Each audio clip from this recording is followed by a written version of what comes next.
Chris, Mr. Christopher Foss is the editor-in-chief in Jane's Defense, which is the world-famous magazine for the defense matters. Chris, we've been working for a long time, and we've been good friends. And now you're taking part in our jury for the MILDESIGN activity, MILDESIGN, which is promoting the design activity among students and professionals. What do you think about this activity?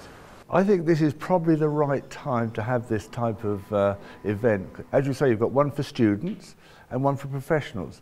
And what struck me, each have done different things, because the professionals are aware of what's going on today and in the future, where perhaps the students are more looking more well ahead, and perhaps some of their designs, the engineering side, hasn't caught up with that. So I think we've got to think out the box.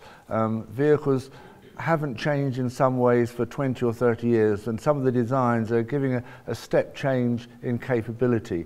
We always talk about armour, mobility and firepower, but I think we also got to talk about deployability, how you can deploy these vehicles to where they're needed, because we had programs in Europe and the US where you had to put all the vehicles into a Hercules. Well, that put very deep constraints on the designer. Now you end up with like ground combat vehicle at over 60 tons. So you've got a wide range. So I think this is, to have this particular event at this point in time is very good. It makes us all think, whether we're a developer, an engineer or a user. So good idea to do this. Let's hope you do it more in the future. Chris, you're knowledgeable about what's going on all over the world, and you've been writing articles and you've been watching us. Right here in Turkey, as FNSS, we're conducting a design activity, design competition among designers. Would you recommend this elsewhere?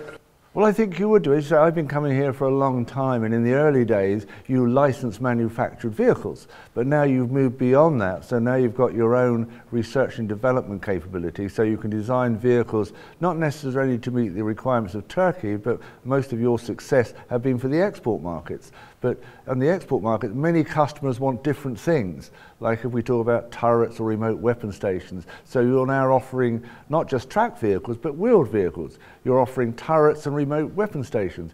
You're also offering the key engineered vehicles, the bridge layers, the specialized dozers. So you have broadened your product base to meet the requirements of your existing and export markets. And when you develop new vehicles, you've got to get inputs from the user and the future designers, and that's what you're doing today.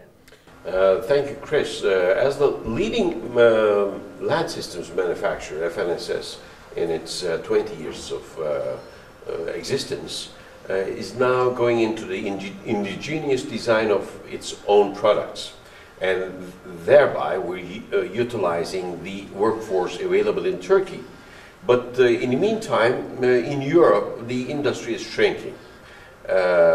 So some of the skilled workforce may be out of work. So would you recommend that that workforce works for companies like us? I think that's already happening. For example, in the UK will no longer design and develop armoured vehicles. We're contracting.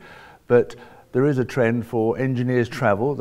It's how you develop that engineering skill and how you keep it. Because I think a lot of young people tend to spend 4 or 5 years and move on. So you've got to keep your engineering skills alive and your production base alive. You can't have one without the other. The engineers are your future. Without engineers and without good engineers, you won't get anywhere. So you've got to keep your engineering base solid for the future. Thereby, when I was speaking to Marc Chassilian from Renault, he was speaking about the security of the industry in France for the next 15 years because of the new programs in place. Elsewhere, it doesn't exist. So would you recommend that the governments, the higher decision-making bodies, think about the future of defense force, defense industry, and assure that the workforce utilizing utilized by the industries is available? I think that's got to come in. As you said, if we were talking a year ago, the outlook for France was perhaps not so good, but now they've got the big program for the EBRC and VBMR. That's 10 years work. If you look at perhaps Germany, they have a few years work. They've got very strong export restrictions, and they can't export even if they want to. So you're in a very good position. You've made good headway in the export market, and I think that will continue for some years to come. Chris, thank you very much. Thank you very much indeed. Very enjoyable discussion. Thank you. Thank you.